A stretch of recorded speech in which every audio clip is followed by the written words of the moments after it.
Welcome back to another episode of War Room Huddle Podcast, an RFG Advisory podcast for independent financial advisors who want to crush everything and take their A game to the next level. Brought to you by RFG Advisory with your hosts, Shannon Spotswood, Bobby White, and Rick Wedell. This is War Room Huddle.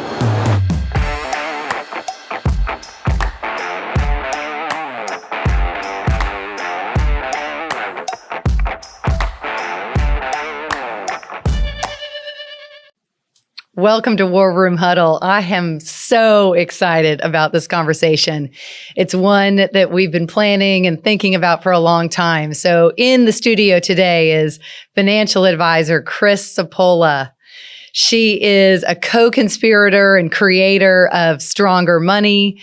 She is a mother, she is an advisor, and she is immensely talented. So this is going to be a lot of fun today. Welcome, Chris. Thank you so much, Shannon. Thanks for having me.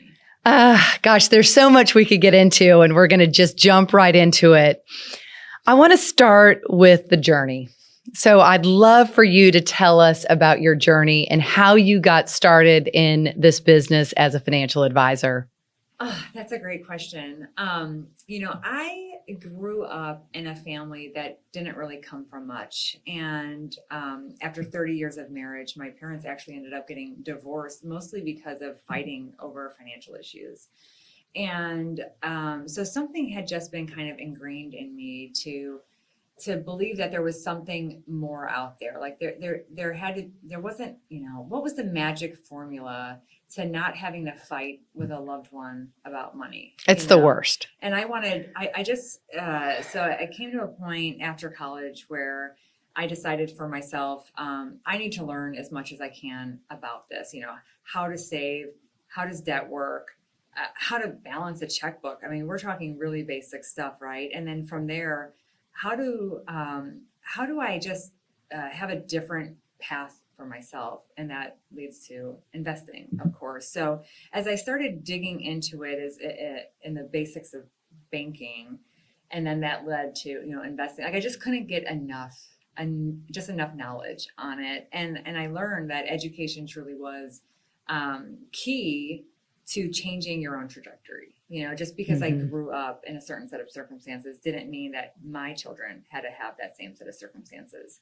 And the only way to change that was through education. And I loved it so much that I ended up getting into the business.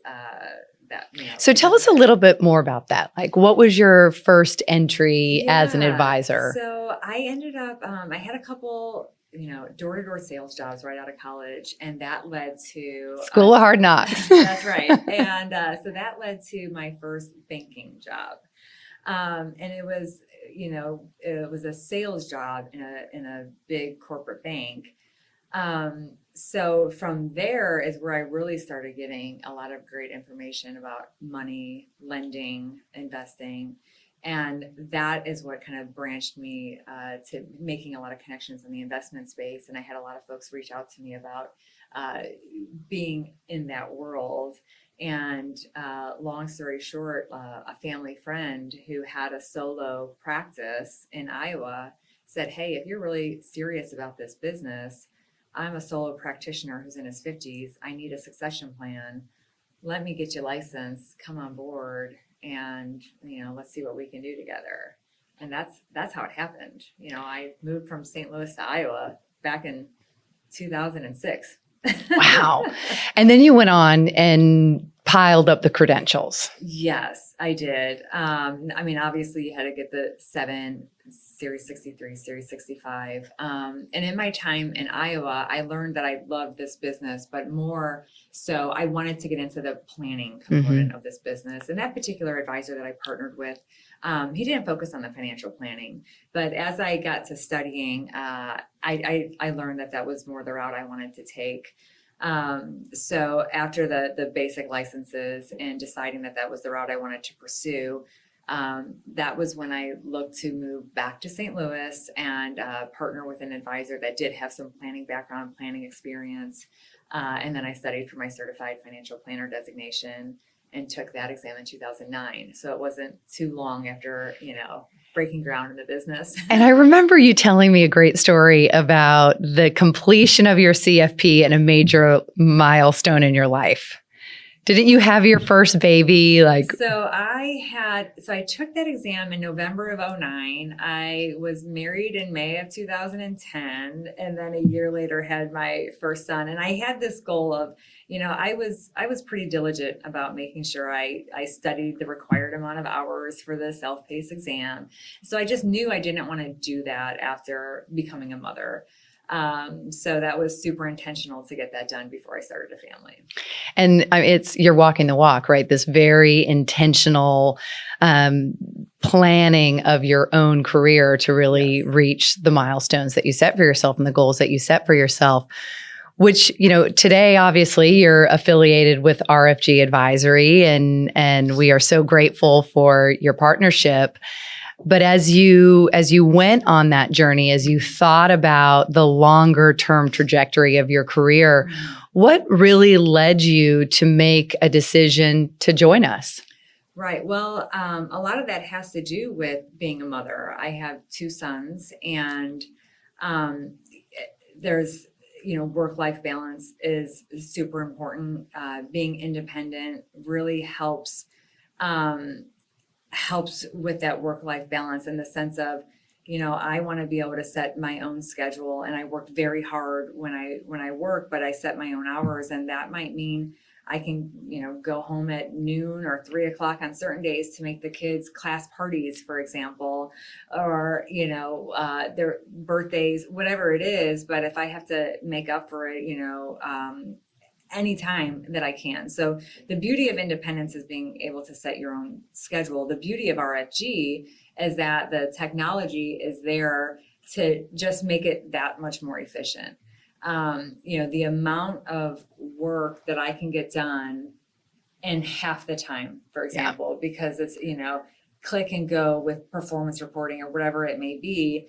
And when I was looking for my forever firm, it was that efficiency, like that technology was what I needed to put it all together to really be able to balance, that home life and running a business at the same time. And I think you've been really intentional, and it's something you and I talk a lot about in terms of reinvesting in yourself, reinvesting in this dream of building a business.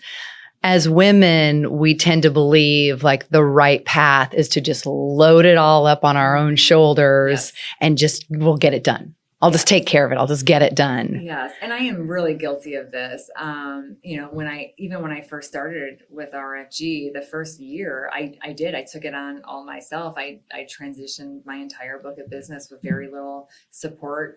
Definitely didn't have a full-time admin at all. And it's because it's part of feeling in control. As I know that I can do it, I know how, and I do it well. It'll be perfect. Yeah, and it falls back on me if there's any mistakes, right?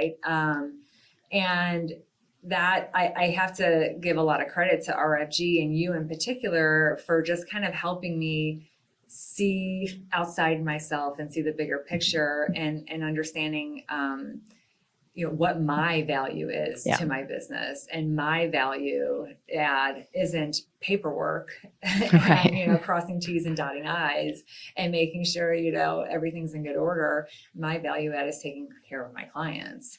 Are you an advisor looking to make the move to independence? RFG Advisory is an innovator in the wealth management industry with a winning culture and a fully integrated tech platform designed to help advisors take their practice to the next level. Let us get to know you at rfgadvisory.com.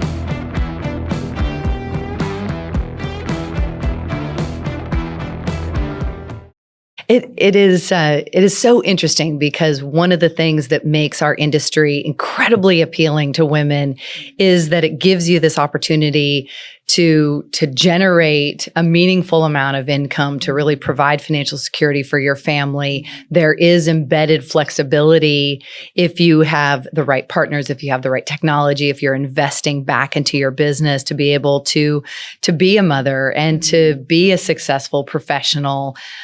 I think we all have finally come to the conclusion that what we were fed as children, that you can have it all and there is this ability for work-life balance, is just a fallacy. Like yes, you can have a career. Yes, you can have a great marriage and children and all the rest of it, but life goes in these, ebbs and flows, and you're not always in a perfect state of balance.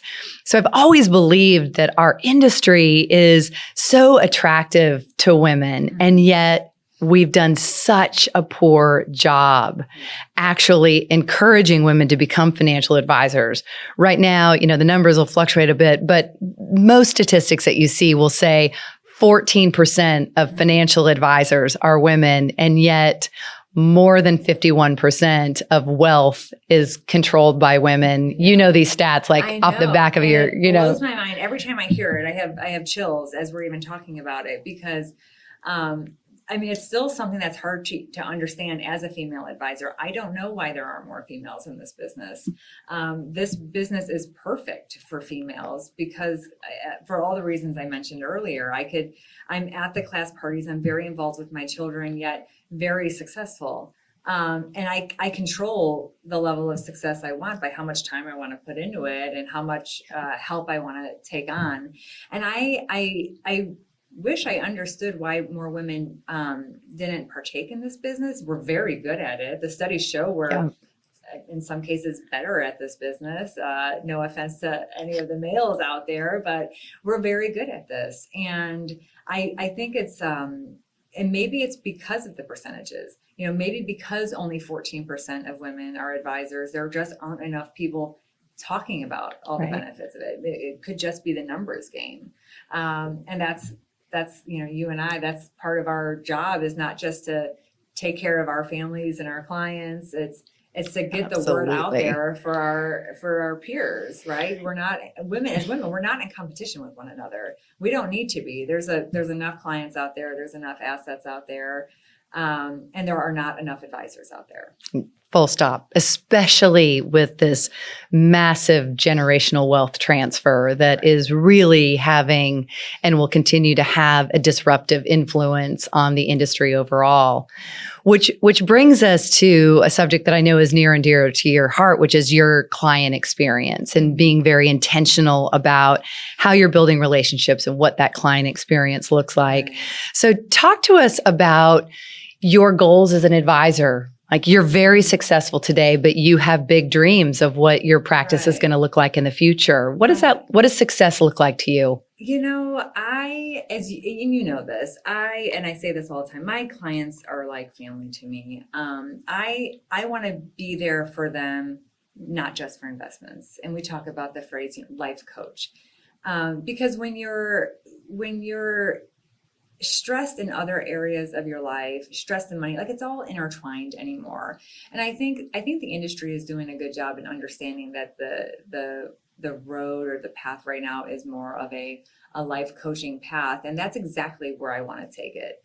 At the end of the day, I just love helping people. And if someone's going to call me and ask about, how to make sure they can get their kid to college, or they inherited money, or there was some life event, that's great. But when the clients are also calling me to say, hey, you're a working mom, and how are you handling virtual school with the first and fourth grader while running the business? That's where you're having it's a different kind of relationship. It's not just dollars and percentages anymore. That is somebody confides in you for life, right? Life challenges, struggling in a relationship, or nutrition, exercise, how do you fit it all in? Again, back to work-life balance. So that's when I look at, my goals for the future, I want those kinds of relationships with as many people as I could manage. It's one of the things that makes me most excited about this industry, because the role of financial advisor is changing. Mm-hmm. Expectations of what clients want out of that relationship. And it is becoming a life coach. Mm-hmm. This is your financial life. Money's emotional. Money, it's so much more than just managing. So I couldn't agree more. I want to switch gears and talk about StrongHer Money. This is our baby. This is our baby. And I want to share a story about overcoming fear. So, a couple of years ago, Chris and I had this idea about creating an educational platform for women with this notion that through education, through knowledge, comes empowerment. And our tagline is we want to teach women how to live financially fearless. This notion of like, be fearless. I love that. It's contagious. And like so many ideas, you just start brainstorming and you put it out there. And I said to her, we're going to have an educational event and you're going to stand up in front of everybody and we're not going to sell anything. We're just going to share our knowledge. We're just going to start talking. We started with, we want to create a jargon-free zone. We want to create a jargon-free glossary. It's one of my biggest pet peeves in this industry is we hide behind all our acronyms and our fancy finance speak, and everybody nods politely and no one has a clue what you're talking about. So we developed this notion around hosting this event. You put together this fantastic guest list. We picked the perfect venue. We think we've got every detail like just buttoned up tight. And then literally everything that could go wrong went wrong. That's right. Everything. The lighting was terrible. The food was terrible. We ran out of power. No one at the event could hear anything. You were a nervous wreck. You'd never done any public speaking before at all. I had just like dropped you into the deep end of the pool on that. And yet we looked around at that event and an hour and a half into it, women were crowded around you using their cell phones, the flashlight on their cell phones to shine enough light on their notepads, furiously writing down questions. Yeah. And that's when it hit that the need is real, and it doesn't matter. And I talk about this, we talk about this in the StrongHer Money website. It doesn't matter what your background is and how much you have, how little you have. Women not only need the information, they want the information. And it was in that moment when everything could and did go wrong that was the shining light after it all was, hey, this is something special here, and we have to keep doing this. So we just have to. Too many women need it. Too many people need it. Too many people. So how has StrongHer Money impacted you as an advisor in your practice? Well, in quite a few different ways. From a personal growth standpoint, again, I have to thank you and RFG because you're really good at helping me get out of my comfort zone. and that's such a kind way to say it. You're really good at it. Yeah, you're like, and you give me just the amount of nudge that I need, and it works, right? I just said to you, I think earlier today, in light of the pandemic, at least where I'm at in St. Louis, we can't have events right now. In-person dining is shut down. And I said, I can't believe how much I miss hosting events. So to go from somebody who had never done public speaking to, holy cow, I can't wait until I could, do this again. From a personal growth standpoint, that's been huge. From a business standpoint, to have a firm that is so devoted to helping you achieve your business growth plans, to come and support you from a marketing standpoint, to back you up, back up your ideas, and not just with words, like to walk the walk is just something. I've been with a few firms. No one's doing that, to provide, providing the tools that I need to get the message out and bring people to these events. I can't say enough. It's been huge for my practice. We're helping a ton of people. Yeah. And you're having such an impact on your clients. It's a ton of fun. Yeah. It's a ton of fun. And I can't thank the partnership with RFG and, and StrongHer Money enough. Well, this is our baby, right? We're going to keep.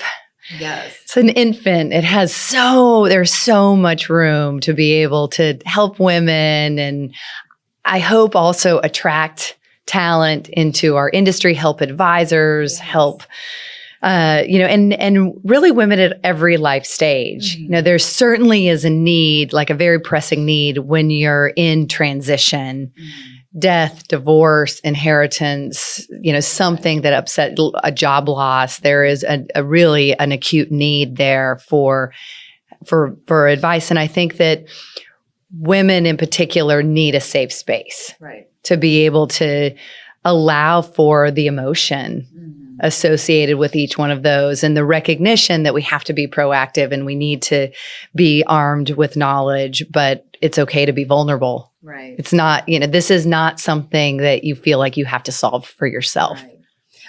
I think another beauty of StrongHer Money is that, as we mentioned before, most advisors are male, and they recognize that their female client base wants more as well. And I really love that StrongHer Money allows the male advisor tools to help their female clients and prospects.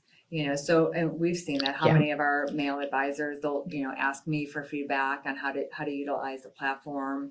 And they've embraced it. It's one of those where they know that women need help, but they don't know how to help women. Right. And so it's so great to see, not just women embrace it. It's been amazing. It's and that was, part of our initial idea behind this was the stats state that the majority of women who go through a life transition fire their male advisor. Right. Like, so the data was there, and we were hearing back from our advisors, well, I want to do more. I don't want that to happen. I love my female clients. I want them to feel like they're included. Yeah. And that has been such a fun part of this journey. Yes, and I think it's a transformational impact. It's not going to change overnight, but there's so much where StrongHer Money and the life coaching and financial life all start to come together. Yes, it is. Come together. So you've recently been through a big life change. You are the mother of two very cute, very active boys and have recently navigated a divorce. Yes. So now you are really a walking example of living life in transition. Yes, I am. Yeah. How do you think that's going to change how you serve clients going forward? I think whenever you go through any kind of major life event, that just the experience of it in and of itself, it helps you connect on a different level because you've been there, you understand it. You have the empathy. Yeah, exactly. Yeah.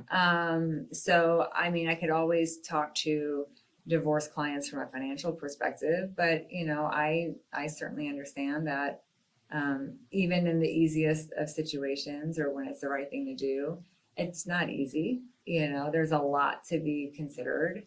So yeah, I think empathy is probably the biggest, one of the biggest impacts that it will have on me going forward, working with other women that experience the same. Yeah.